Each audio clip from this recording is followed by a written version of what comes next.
నమస్తే రైతు సోదరులకు శుభోదయం. నేలతల్లి కార్యక్రమానికి స్వాగతం. మనకన్నా ముందు తరాల వారు 80 ఏళ్ల వయసు మీద పడ్డా చాలా ఆరోగ్యంగా జీవిస్తున్న వాళ్ళను అక్కడక్కడ గ్రామాల్లో చూస్తూ ఆశ్చర్యపోతూ ఉంటాం.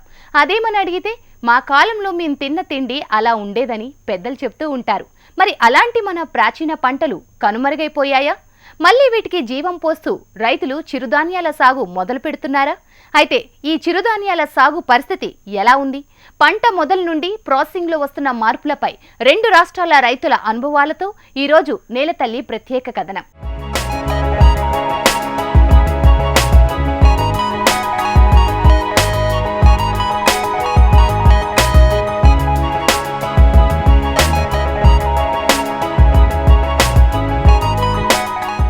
వాతావరణ సమతుల్యతను కోల్పోయి వర్షాలు ఎప్పుడు వస్తాయో అర్థం కాని పరిస్థితి. అలాంటి పరిస్థితులను ఈ ఏడు ఖరీఫ్ పంట మొదట్లో చూశాము. అందుకు ప్రత్యామ్నాయంగా చాలా మంది రైతులు చిరుధాన్యాల సాగు వైపు వస్తున్నారు. పోషక విలువలు సమృద్ధిగా ఉండే చిరుధాన్యాల సాగు పద్ధతి మరియు చిరుధాన్యాల్లో ఉండే రకాలేంటో ముందుగా చూద్దాం. ఇప్పుడు నడుస్తున్నటువంటి ట్రెండ్లో మిల్లెట్స్ అనేది బాగా ప్రాచుర్యంగా ఉంది. సో దీన్ని బేస్ చేసుకొని మా యొక్క ప్రాంతంలో ఈ మెట్ట పొలాల్లో ఎంతవరకు వస్తుంది అనేది ప్రయోగాత్మకంగా మేము చేసాము.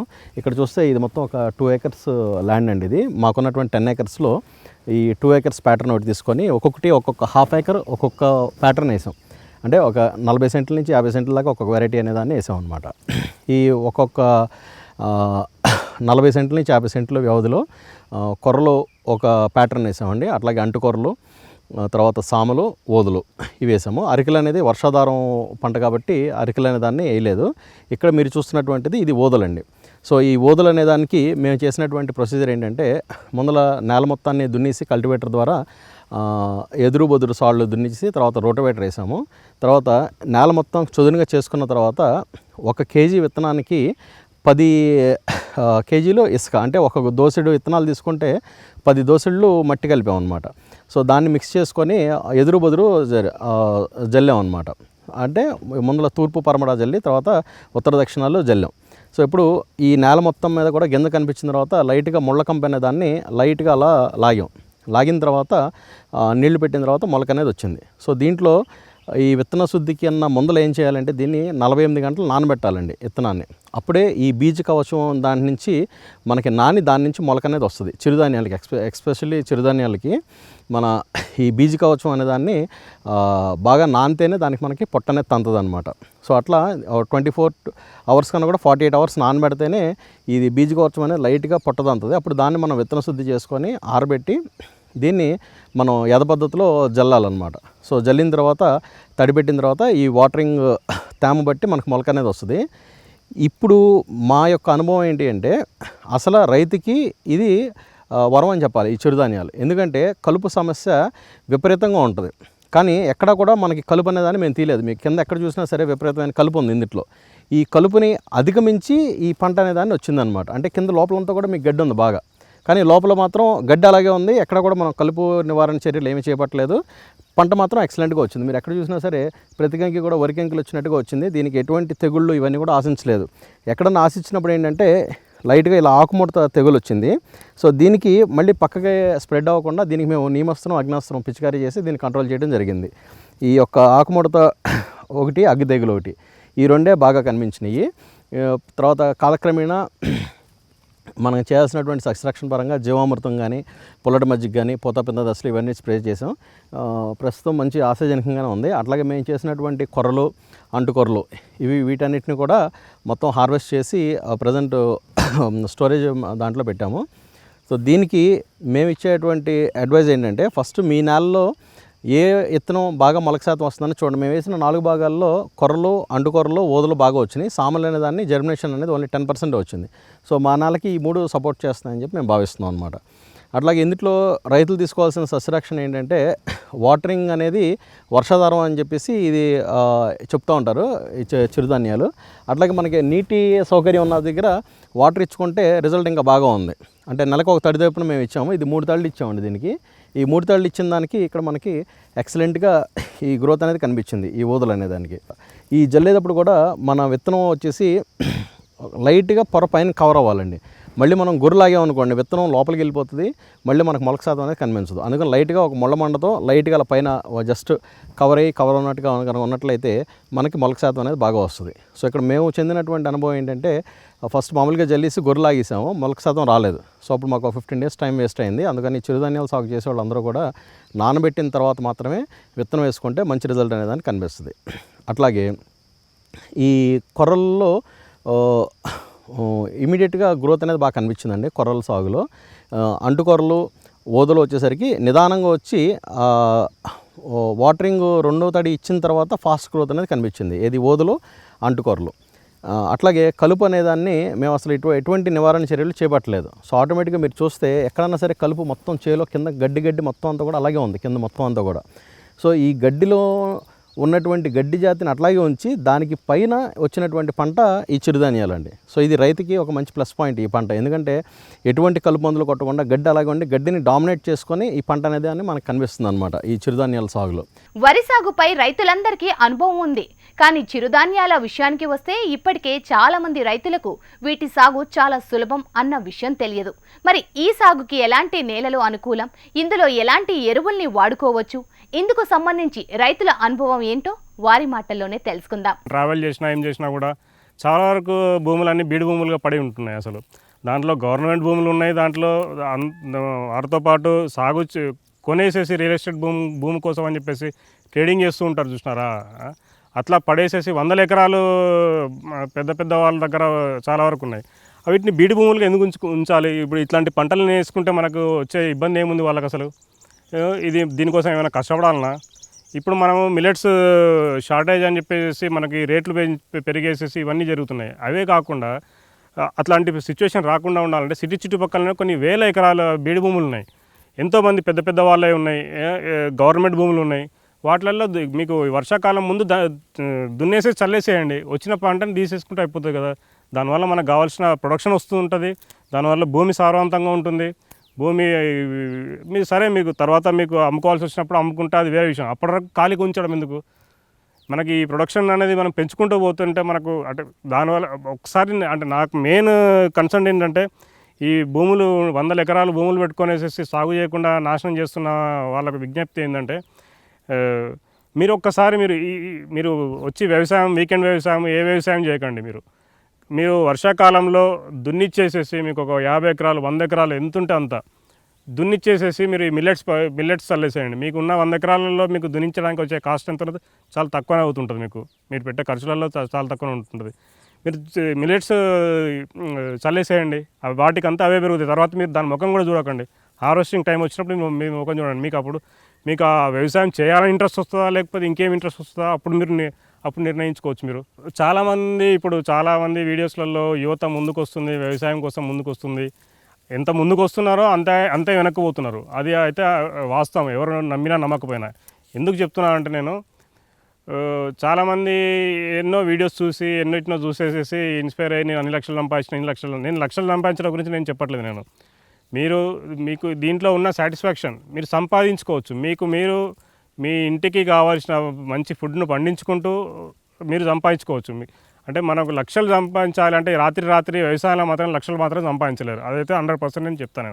మీరు ఇంకా ఎవరు ఏమని చెప్పినా కూడా దానికి నేను అది వాళ్ళ విజ్ఞతగా వదిలేస్తాను నేను. కానీ నేను వ్యవసాయం ఇంట్రెస్ట్ ఉన్న యువతకు చెప్పేది ఏంటంటే చాలామంది ముందుకు వస్తున్నారు. కొందరికేమో భూములకు లేకపోతే నిరుద్యోగం ఉండి మాకు ఎటువంటి జాబులు లేవు ఏం లేవు అని చెప్పేసి, కొందరేమో జాబులు ఉండి మాకు వ్యవసాయం చేసుకోవాలని ఉంది కానీ వ్యవసాయం చేయలేకపోతున్నాం అని చెప్పేసి. ఇప్పుడు మీరు వరి తీసుకున్నా లేకపోతే ఇంకా ఎనీ కైండ్ ఆఫ్ వెజిటేబుల్స్ తీసుకున్నా, ఎటువంటివి తీసుకున్నా కూడా మనకు డైలీ మానిటరింగ్ కంపల్సరీ. డైలీ ఫామ్కు రావడమో లేకపోతే ఇట్లాంటి ఇష్యూస్ ఉంటాయి. మీరు చూస్తున్న ఏదైతే ఈ పంట అయితే ఉందో మనకు సిటీ చుట్టుపక్కల ఇందాక చెప్పినట్టు చాలా వరకు బీడు భూములు ఉన్నాయి, వాటిల్లో లీజ్ తీసుకోండి. లేకపోతే గుడికి సంబంధించిన ప్రతి ఒక్క విలేజ్లో గుడికి సంబంధించిన భూములు ఉంటాయి, వాళ్ళకు రిక్వెస్ట్ చేసుకొనేసేసి వాటి బీడు భూముల్లాగా పెంచుకొనేసేసి వాటిని మొత్తం కలుపు చెత్తలతోటి నాశనం చేసుకునే దానికన్నా వీటిని ఏవైతే నిరుద్యోగులు అని చెప్పేసి అనుకున్న వాళ్ళకి ఇది ఒక మంచి అవకాశం. ఇది వాటిని లీజ్ తీసుకోండి. దీనికి మీరు ఎక్కువ పెద్ద కష్టపడడం అవసరం లేదు. ఫస్ట్ నేను ఇంతకుముందు చెప్పినట్టే దీనికి ఏం చేయాలి, ఎట్లా చేయాలి కథం. మీరు వారంకోసారి వచ్చినా 10 రోజులకోసారి వచ్చినా ఇగో మీకు పంట ఇట్లా పెరుగుతుంది. దీన్ని వచ్చినాక మీరు హార్వెస్టింగ్ టైంలో మీరు చేసుకునేసి మీరు తర్వాత మీరు అమ్ముకోవచ్చు. మీకు కూడా ఇది ఒక ఉపాధిలాగా ఉంటుంది. ప్రస్తుతం అన్ని పంటల్లో నాటు వేసుకునే దగ్గర నుండి కోత వరకు యంత్రాలని వినియోగిస్తూ ఉన్నాం. ఇందుకు కారణం వ్యవసాయ కూలీల కొరత మరింతగా పెరిగింది. అందులో ఇప్పుడు ఈ చిరుధాన్యాలను కోసే సమయంలో చాలా ఇబ్బందులు ఎదుర్కోవాల్సి వస్తుంది. కూలీల ఖర్చు పెరిగిపోతోంది. అలాంటి సమస్యను అధిగమించడానికి అన్ని పంటలకు కోత సమయంలో ఉపయోగించే హార్వెస్టర్ యంత్రాన్ని చిరుధాన్యాలకు కూడా ఎలా ఉపయోగిస్తున్నారో ఇప్పుడు చూద్దాం. మేము హార్వెస్టర్ డ్రైవర్ని అయితే హార్వెస్టర్ చేస్తాం. అందరూ ఏం చేస్తారు, వరి మొక్కలు అన్నీ కోస్తున్నారు. అయితే మేము కొద్ది సంవత్సరం నుంచి ఏం చేస్తున్నామంటే చిరుధాన్యాలు సాగు చేస్తుంటే లేబర్ కొరత ఇబ్బంది అవుతుంది. అయితే వీళ్ళు వరికే కొయ్యొచ్చు, చిరుధాన్యాలు ఎందుకు కొయ్యొద్దు, మనం ట్రై చేద్దాం ఒకసారి అని చెప్పేసి బయట మినుములు కోసే వాళ్ళని తెలుసుకుంటే వస్తాయని ట్రై చేయన్నారు. అయితే వాళ్ళు చెప్పేదాన్ని బట్టి మేము బండి తీసుకొచ్చి పెట్టి చూసాం. అయితే ఎక్కువ కొట్టుకపోతుంది, వరి కోసినట్టు కోయడం వల్ల ఎక్కువ కొట్టుకపోతుంది, మొత్తం రావట్లేదు. అయితే క్రేషర్ డౌన్ చేసుకొని, ఇలా కేసర్ ఉంటుంది లోపల డౌన్ చేసుకొని జల్లీలు 0 చేసుకొని ఆర్పిఎం తక్కువ పెట్టుకొని కోయడం వల్ల వచ్చింది. ఇప్పుడు ఇది ఎట్లా అంటే వరి లెక్కనే సేమ్ యాక్చువల్లీ వరి కోసినట్టే కోయాలి. ఆర్పిఎం 15 పెట్టుకొని కోస్తే సరిపోద్ది. మన వడ్లు వచ్చేసినట్టే వచ్చేస్తాయి. ఇలా లోపల జల్లీలు ఒకటి పండబెట్టుకోవాలి. ఇక్కడ కింద ఈ జల్లీలు ఒకటి మొత్తం డౌన్ చేసుకోవాలి. ఎందుకంటే వడ్లలా కాదు కదా, వడ్లు లాగుంటాయి, ఈ సన్నగా ఉంటాయి కనుక డౌన్ చేసుకోవడం కట్టెలు రాకుండా నీట్గా వస్తాయి. ఇట్లానే వరి కోసినట్టు చిరుధాన్యాలు కోయడానికి గిన మిషన్ని సెట్ చేసుకుంటే రైతులకు గిన ఇబ్బంది లేకుండా ఉంటుంది. కూలీలతోని ఇబ్బంది ఉండదు.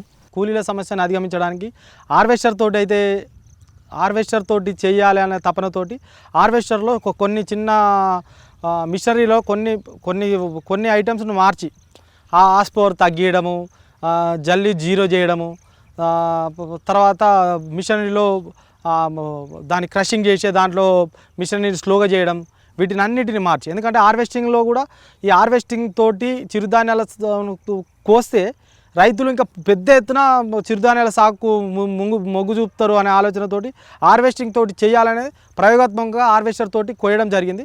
మేము 100% ఇందులో సక్సెస్ కూడా అవ్వడం జరిగింది. ఎందుకంటే మేము కోసిన పంటలో కూడా పూర్తిగా ఎండిన పంట మాత్రం పూర్తి స్థాయిలో హార్వెస్టింగ్ అవుతుంది. ఏదో పచ్చిగా ఉన్నది మాత్రమే కొద్దిగా క్రష్ కావడం లేదు. అది కూడా జరిగితే మాత్రం పూర్తి స్థాయిలో రైతులకు ఇది హార్వెస్టింగ్ తోటి కోసుకోవడానికి అందుబాటులో ఉంటుంది. ఈ సమస్యను అధిగమించడానికే మేము హార్వెస్టర్ను వాడడం జరిగింది. రైతులు కూడా పూర్తి స్థాయిలో ఎవరైతే చిరుధాన్యాలు వేస్తారో హార్వెస్టింగ్కి ఇబ్బంది పడే అవసరం లేదు. ఖచ్చితంగా హార్వెస్టర్ ఉంటే హార్వెస్టర్ తోటి కోసుకోవడానికి సులభతరం ఇది. అదే ఆలోచనతోటి మేము హార్వెస్టర్ను వాడడం జరుగుతుంది. హార్వెస్టర్ తోటి కోయడం కూడా జరిగింది. కోస్తే కూడా మాకు పంట మంచి ఎక్కడ కూడా నష్టం జరగలేదు. పూర్తి స్థాయిలో పంట చేతికి వచ్చింది. పోషక విలువలు సమృద్ధిగా ఉండే చిరుధాన్యాలకు ప్రజల్లో కూడా అవగాహన పెరిగింది. దీనితో మార్కెట్ పెరుగుతోంది. పంటలు వేసే వారు కూడా ఉత్సాహంగా ముందుకు వస్తున్నారు. కానీ వీటిని వరి ధాన్యంలాగా ప్రాసెసింగ్ చేయలేము. వీటికి ప్రత్యేక యంత్రాలు కావాల్సి వస్తోంది. ఈ క్రమంలో రైతులు ఇబ్బందులు ఎదుర్కోవాల్సి వస్తోంది. మరి ఈ సమస్యను అధిగమించడానికి ఎలాంటి మార్గాలు ఉన్నాయో ఇప్పుడు తెలుసుకుందాం. రైతులకి ముఖ్యంగా అండుకొర్రలు, కొర్రలు, జొన్నలు, తర్వాత అరికలు, ఊదలు, సామలు. ప్రస్తుతం మా దగ్గర మాత్రం ఒక మిల్లెట్ ప్రాసెసింగ్ మిషన్ కూడా మేము తీసుకురావడం జరిగింది. ఈ మిల్లెట్స్ ప్రాసెసింగ్ మిషన్ తీసుకురావడం ఏంటంటే రైతులు ఎక్కువ మొత్తంలోని సాగు చేయడానికి ముందుకు వస్తున్నారు, కానీ ప్రాసెస్ చేయడానికి ఎక్కడ కూడా లేదు. ఈ మన స్టేట్ అవర్లో చూసుకుంటే ఇప్పుడు ప్రస్తుతం మేము తీసుకొచ్చి కూడా 3-4 నెలలు అవుతుంది మిల్లెట్ ప్రాసెసింగ్ మిషన్. ఈ మిషన్ ద్వారా ఇప్పటికీ నిజామాబాద్, వరంగల్, కరీంనగర్, మహబూబ్ నగర్, హైదరాబాద్ ఈ ప్రాంతాల నుంచి వచ్చి ఇక్కడ ప్రాసెసింగ్ చేసుకుపోయిన వాళ్ళు ఉన్నారు. ఈ ప్రాసెసింగ్ మిషన్ కూడా మనకి 10 కేజీల నుంచి మొదలు పెడితే 100 కేజీలు అంటే ఎక్కువ మొత్తంలో కూడా క్వింటాల కొద్దిగా కూడా ఇక్కడ ప్రాసెసింగ్ చేసుకోవడానికి మనకు అవైలబుల్లో ఉన్నది ఇక్కడ మిషన్. దీని ఉద్దేశం మేజర్ ఏంటంటే దీంట్లో 3 మిషన్స్ దీన్ని మనము చూస్తున్నాం ఇక్కడ. ఈ 3 మిషన్లు ఏంటంటే ఫస్ట్ మిషన్ వచ్చేసి డీహల్టర్ అంటాము దీన్ని. దీంట్లో వచ్చేసి మనకి ఏదైతే దుమ్ము ధూళి ప్రాసెస్ చేసిన దాంట్లో దుమ్ము ధూళి ఏవైతే ఉన్నాయో ఇవన్నీ కూడా మనకు ఒక బయటికి వెళ్ళిపోవడం జరుగుతుంది. దుమ్ము ధూళి ఇక్కడ నుంచి బయటికి వెళ్ళిపోతుంది. తర్వాత ఓన్లీ గ్రెయిన్ మాత్రమే మనకు బయటకు వచ్చే అవకాశం ఉంది. దీంట్లో 2 విధాలుగా మనకు బయటపడుతుంది. ఇందులో ఫ్రెష్ గ్రెయిన్ వస్తుంది, ఇందులో వచ్చేసి చెత్త చెదారం అంతా కూడా బయటకు వచ్చేస్తుంది. దీని ద్వారా వచ్చేసి మనకి ఇసుక ఏదైతే చిన్న చిన్న ఇసుక ఉందో అదంతా కూడా మనకి బయటకు వచ్చేస్తుంది. దీని తర్వాత మనము దీన్ని డీ స్టోనర్ అంటాము. ఏదైతే స్టోన్ అంటే కొంచెం బిగ్ సైజ్ ఉన్న స్టోన్ ఏదైతే ఉందో ఇది బయటికి వెళ్ళిపోవడానికి ఛాన్స్ ఉంది. ఇక్కడ నుంచి పూర్తిగా బయటికి వెళ్తుంది. ఇలాంటి స్టోన్ అంతా కూడా మనకి ఇక్కడ నుంచి బయటికి వెళ్ళే అవకాశం ఉంది. దీంట్లో వచ్చేసి పూర్తిగా మనకు దీంట్లో నుంచి గ్రెయిన్ వచ్చేసి బయటకు వచ్చేస్తుంది. దీని నుంచి నెక్స్ట్ దీంట్లో మనము ప్రాసెస్ చేయడం జరుగుతుంది. ఇదేంటంటే గ్రైండర్ అంటాం దీన్ని. లాస్ట్ వచ్చేసి గ్రైండర్. దీంట్లో వచ్చేసి మనము ఏదైతే గ్రెయిన్ పోస్తామో ఇది వచ్చేసి దీన్ని మనం ప్రాసెస్ చేసిన తర్వాత మనకు లిమిటెడ్గా మనకి అవకాశం ఉంది. ఏదైతే సైజులో పెట్టుకోవడానికి అవకాశం ఉంది ఆ సైజు ప్రకారం మనం వదులుకుంటే ఇక్కడ నుంచి మనకు రైస్ వచ్చే అవకాశం ఉంది. సో ఈ విధంగా వచ్చేసి దీంట్లో లాస్ట్ ఇది అయిపోయిన తర్వాత మళ్ళీ ఒకసారి కూడా మనం దీంట్లో వేసుకునే అవకాశం ఉంది. దీంట్లో కూడా మనకు రైస్లో నూక ఉంటుంది. మనకు ఏదైతే బియ్యం రైస్లో ఎట్లయితే నూక వస్తుంది సపరేట్ చేస్తామో దీంట్లో కూడా కొర్ర రైస్ని కూడా మనము నూక సపరేట్ చేసుకోవచ్చు, దాంతోపాటు బియ్యాన్ని కూడా సపరేట్గా చేసుకోవచ్చు ఈ మిషన్లో. ఇది లాస్ట్ అండ్ ఫైనల్ది. మనం ఆరోగ్యంగా ఉండాలంటే మనం తీసుకునే ఆహారంలో పోషక విలువలు సమృద్ధిగా ఉండేలా చూసుకోవాలి. కానీ నేటి ఆధునిక జీవనంలో మన ఆహార సంస్కృతితో పాటు పంటలు పండించే విధానంలో మార్పు వచ్చింది. మోతాదుకు మించిన రసాయనాలతో పంటల సాగు చేస్తున్నారు. ఇలా ప్రజలకు ఏది తినాలో అర్థం కాక అయోమయంలో పడిపోయారు. కానీ వాటితో పోలిస్తే చిరుధాన్యాలే మేలని ఆహార నిపుణులు అంటున్నారు. వీటిల్లో ఎన్నో పోషక విలువలు ఉన్నాయి. ముఖ్యంగా మీరు రాగి కనుక తీసుకున్నట్లయితే రాగిలో ఎక్కువ మొత్తంగా కాల్షియం ఉంది. అలాగే జొన్నలు తీసుకున్నట్లయితే మంచి మొత్తాల్లో ఫైబర్ ఉండడం మూలంగా ఇవి ఏంటంటే ముఖ్యంగా లైఫ్ స్టైల్ డిసీజెస్ అంటే డయాబెటీస్ కానీ లైఫ్ స్టైల్ మారడం మూలంగా వచ్చే డిసీజెస్ని లైఫ్ స్టైల్ డిసీజెస్ అంటాము. అలాంటి డిసీజెస్లో ఇవి ఒక మన యొక్క పాలిటి వరంగా ఈ చిరుధాన్యాలను చెప్పుకోవచ్చు. ఈ చిరుధాన్యాల్లో ఉన్న పోషక పదార్థాలలో ఉన్నటువంటి కార్బోహైడ్రేట్స్ ముఖ్యంగా శోషణ చెందడానికి కొంచెం టైం తీసుకుంటాయి. దాని మూలంగా వాటిలో ఉన్న షుగరు ఏదైనా రక్తంలో కలవడానికి కొంత టైం పట్టుద్ది కాబట్టి అవి స్లోగా డైజెస్ట్ అయ్యి గ్లైసెమిక్ ఇండెక్స్ అనే దాని మీద ఈ షుగర్ అనేది ఉంటుంది. అందుకని డయాబెటీస్ వ్యాధిగ్రస్తులకు ఇది ఒక మంచి ఆహారంగా చెప్పుకోవచ్చు. మీకు ప్రకృతిలో ఏ జీవి మనిషి తప్పితే ఏ జీవి కూడా డాక్టర్ దగ్గరికి వెళ్ళి డాక్టర్ నాకు ఈ సమస్య ఉంది ఆ సమస్య ఉంది నాకు ఈ మాత్రలు కావాలని ఎవరు కూడా కంప్లైంట్ ఇవ్వరు, అవి ఉండదు. కానీ మనిషి ఒక్కడే ఎందుకు అలా చేస్తున్నాడంటే తెలియకుండానే తన ప్రయారిటీస్ మారిపోయినాయి. ఒకప్పుడు జీవన విధానం అనేది ప్రకృతితో ఉండేది, ఇప్పుడు ప్రకృతికి దూరం అయిపోయి తను ఏం చేస్తున్నాడో తను తెలియకుండానే ప్రయారిటీస్ మారిపోయి ఆరోగ్యం అనేది సెకండరీ అయిపోయింది. ముఖ్యంగా అభివృద్ధి పదంలో కొట్టుకుపోతా ఉన్నాం అభివృద్ధిలో. కాబట్టి ప్రతి మనిషి కూడా మళ్ళీ రియలైజ్ అయ్యి ప్రకృతికి నాకున్న సంబంధం ఈ ఆహారము ఈ జీవనశైలి, ప్రకృతిని ఎంత ప్రిజర్వ్ చేసి ఈ ఆహారపు అలవాట్లను తిరిగి మన పాత అంతరించిపోయినటువంటి ఈ ధాన్యాలను కాపాడుతా అండ్ ముఖ్యంగా చిరుధాన్యాలను కాపాడుతా వాటిని తిరిగి మన ఆహార సంస్కృతిలో తీసుకొచ్చి ఆ జీవన విధానాన్ని అలవర్చుకుంటే తప్పితే అతనికి అసలైన జీవితం అంటే తెలియదు. ఇండియన్ లైఫ్ అనేది ఒక holistic life, not spiritual life, not linear life. ఇప్పుడు లీనియర్ ప్యాత్లో ఉన్నాం, వేరే కంట్రీని ఇమిటేట్ చేస్తున్నాం. ఇమిటేషన్ అనేది ఎప్పుడు ప్రాబ్లమే మనకి. మన ఊరిని బట్టి ఈ ట్రోపికల్ కండిషన్స్ బట్టి మనం ఆహారము జీవనశైలి ఉంటే మనకి ఆ గ్లోబల్ వార్మింగ్ ఉండదు, వాటర్ ప్రిజర్వ్ అవుతుంది, మన భోజన వ్యవస్థ కూడా ప్రాబ్లం లేకుండా ఉంటుంది అన్నమాట. ఏ సీజన్లో అయినా అట్లా వేస్తే సీడ్ కాస్ట్ 50 రూపాయలు 4 కిలోలు అంటే 200 రూపాయల సీడ్ కాస్ట్తో వేసుకునే కొర్రలు, సామలు, ఆరికలు, ఊదర్లు, అండు కొర్రలు, ఇంకా కొంచెం అర్లీగా ఖరీఫ్లో వేసుకోగలిగితే మనము జొన్నలు, రాగులు, సజ్జలు ఇలాంటివన్నీ వేసుకొని మీరు పండించుకొని అట్లీస్ట్ 3 పూటల్లో ఒక్క పూటన్నా మీరు సిరిధాన్యాలతో తినగలిగితే రోజు బయట వీలు కానప్పుడు కూడా బాడీ రెడీ అవుతుంది. లావు కావడానికి కానీ షుగర్లు డయాబెటీస్ రావడానికి సడన్గా మీకు అరిగిపోయి గ్లూకోజ్ రిలీజ్ అయ్యే రైసు గోధుమలతో పెద్ద ప్రాబ్లం వచ్చి పడింది. కాబట్టి రైసు గోధుమల్ని ఇమ్మీడియట్గా మీరు వాడేది ఆఫ్ చేసి ఎక్కడో పెళ్ళికి పోయినప్పుడో దేనికో తప్ప రెగ్యులర్గా మీరు రైసు గోధుమలు వండుకునేది వదిలేసి రీఫైండ్ ఆయిల్ వదిలేసి చక్కెర మైదా కాఫీలు టీలు ఆపేస్తే మీ ఇంట్లో ఆరోగ్యము అదే హ్యాపీగా వస్తుంది. ఆరోగ్యమే మహాభాగ్యం అన్నారు. భాగ్యం అంటే డబ్బులు, మహాభాగ్యం అంటే ఆరోగ్యం. ఆరోగ్యం కోసము అందరూ కష్టపడే పరిస్థితి దాపురించింది. 130 మంది డయాబెటీస్ అయినారు. ఏ హాస్పిటల్ చూసినా ఫుల్గా ఉన్నాయి. చిన్నపిల్లలకి ఎవరికి హిమోగ్లోబిన్ లేదు. ఒక్క డెలివరీ అయితేనే హాస్పిటల్లో పడుకుంటూ ఉంటారు. ప్రతి ఒక్కరు రోగాలని భయపడిపోతూ ఉంటారు. ఒక్క వాన పడితే జ్వరం వచ్చేస్తూ ఉంది. ఈ ప్రాబ్లమ్స్ అన్నిటికీ ఎకలాజికల్ ప్రాబ్లమ్స్కి కానీ మన ఆరోగ్య సమస్యలకు కానీ ఈ భూ వాతావరణం వేడెక్కిపోయి గ్లోబల్ వార్మింగ్ కానీ ప్రతి ఒక్క దానికి సొల్యూషన్ ఈ సిరిధాన్యాలని రైతులు పండించడమే. సిరిధాన్యాలుగా పిలిచే చిరుధాన్యాలపై మరింత అవగాహన ఏర్పడాల్సిన అవసరం ఉంది. ఎంతలా అంటే చాలా మందికి వీటిని ఎలా వండుకోవాలన్న సందేహాలు ఉన్నాయి. వీటితో ఎలాంటి రకాల వంటకాలు చేసుకోవచ్చు, అవి మన ఆరోగ్యానికి ఎలా మేలు చేస్తాయి అన్న విషయాలపై నిపుణులు, శాస్త్రవేత్తలతో పాటు ప్రభుత్వ సంస్థలు, స్వచ్ఛంద సంస్థలు ఎన్నో అవగాహన కార్యక్రమాలు చేపడుతున్నాయి. ఈ నీటి యొక్క ఎద్దడిని తట్టుకునేగలిగే సామర్థ్యత కేవలం ఈ చిరుధాన్యాలు, కొన్ని పల్సెస్, కొన్ని ఆయిల్ సీడ్స్కి ఉన్నాయండి. కాబట్టి ఇవన్నీ డ్రై ల్యాండ్ క్రాప్స్ అంటాయి. మొదటి నుంచి మీకు కావాల్స్తే ఇప్పుడు సపోజింగ్లీ వీటికి కావాల్సిన వాటర్ రిక్వైర్మెంట్ 300 to 400 mm అండి. ఆ క్రిటికల్ పీరియడ్స్లో మనం ఆ వాటర్ సప్లై చేసిన యెడల ఈ క్రాప్స్ని మనం పండించగలం. సో అట్లనే కంప్లీట్లీ అంటే సీడ్ జర్మినేట్ అయ్యేందుకు కావాల్సిన మాయిశ్చర్ ఎన్ష్యూర్ చేసుకోవాలి. మనం ఎన్ష్యూర్ చేసి క్రిటికల్ స్టేజెస్లో మరి మనకి కొత్త వరకు 30 days వర్షం రాకోకుండా 40 days వర్షం రాకుండా కానీ అది తట్టుకునే సామర్థ్యత వాటుకుంది. రూరల్ ఏరియాస్లో పండించింది అర్బన్ ఏరియాస్కి డిమాండ్ క్రియేట్ అవుతుంది. ఎందుకంటే ఈ లైఫ్ స్టైల్ డిసీజ్ ఏవైతే వచ్చాయో, డయాబెటీస్ కానీ, కార్డియోవాస్కులర్ డిసీజ్ కానీ, లేకపోతే బ్లడ్ ప్రెషర్ కానీ, లేకపోతే క్యాన్సర్, ఇటువంటి వీటన్నిటిలో కూడా చాలా మటుకు మీకు వాటికి సమాధానంగా ఉండేది ప్రతిక్రియ ఏంటంటే ఈ చిరుధాన్యాలు. Mandate national nodal institute to work on millets. ఈ క్రాప్స్ అంతరించి ఏన్షియంట్ క్రాప్స్ అన్నీ కూడా ఒక మ్యూజియం క్రాప్స్ కాకూడదని దాని గురించి మేము ఎంతో సాయశక్తులు ప్రయత్నించి దీంట్లో ఉండే గ్యాప్స్ ఏమవుతున్నాయో ఐఎంఆర్ నిర్విరామంగా ఒక డికేడ్ 10 సంవత్సరాలు మా మ్యాండేట్ కాకపోయినా కానీ దీనిపైన ఉన్న gaps, especially processing gaps, machinery development కానీ, లేకపోతే ప్రోడక్ట్ డెవలప్మెంట్ కానీ, లేకపోతే రెసిపీస్ దాంట్లోంచి రావడం కానీ, దాని షెల్ఫ్ లైఫ్ ఇంక్రీజ్ చేయడం, తర్వాత దాన్ని కమర్షియలైజ్ చేసుకునే స్థాయిలో టెక్నాలజీస్ తీసుకొని వచ్చామండి. ఈ వరి, బియ్యం, గోధుమలు పెంచేదానికి ఈ ఎరువుల అవసరం ఉంది, కానీ సిరిధాన్యాల్ని పెంచేదానికి ఎరువుల అవసరం లేదు. 4 వానలు వస్తే బంజరు భూముల్లోనూ మెట్ట భూముల్లోనూ పెంచుకునేదానికి వీలయ్యేది ఈ సిరిధాన్యాలు మాత్రమే.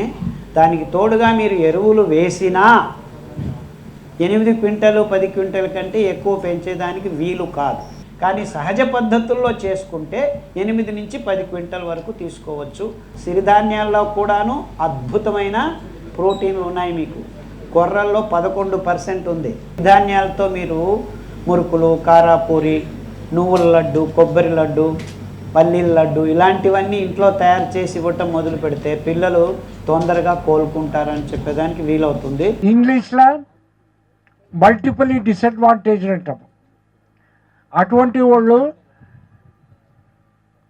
జొన్న, సజ్జ, కొర్ర, సామ ఇటువంటి దీన్ని చిరుధాన్యాలు అంటాం. ఈ దేశంలో ఆహార భద్రత చట్టం వచ్చినప్పుడు దేశంలో ఉన్న కూపన్ కార్డుల మీద ఇస్తున్న గోధుమ, వరి రెండే పనికిరావు, దాంట్లో ఈ చిరుధాన్యాలని పెట్టాలని దేశంకి ఒక ఆహార భద్రత చట్టం అని వచ్చినప్పుడు మొట్టమొదటిసారి గవర్నమెంట్ మన రేషన్ కార్డుల మీద, కూపన్ కార్డుల మీద ఇది 70% ఇస్తే 30% తప్పకుండా చిరుధాన్యాలు ఉండాలి అని వాళ్ళు చెప్పిండ్రు, ఒక చట్టం తెచ్చిండ్రు. ఇంతకు ముందుతో పోలిస్తే మిల్లెట్స్ సాగు చేసే రైతుల సంఖ్య పెరిగింది సార్.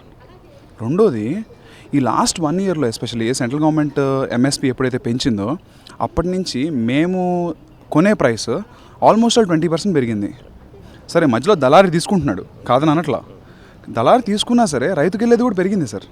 సో ఇది మనం అంటే బేసిక్ ఏంటంటే ఒక మిల్లెట్ కన్జంప్షన్ పడిపోతుంది అన్న పాయింట్కి వెళ్ళి అక్కడి నుంచి పైకి రావడం స్టార్ట్ అయింది. ఇప్పుడు మనం ఆ అప్ స్వింగ్లో ఉన్నాం అనమాట. అది ఇంకా ఎంత పెరుగుతుంది, ఎక్కడికి వెళ్తుంది అనేది I think that is what we are all betting on. అది ఇంకా పెరగాలి, దానివల్ల మనకి ఫుడ్ సెక్యూరిటీ రావాలి, దానివల్ల మల్టిపుల్ సెక్యూరిటీ రావాలి, దానివల్ల smart food, good for you, good for the farmer, good for the planet, ఈ 3 రావాలి.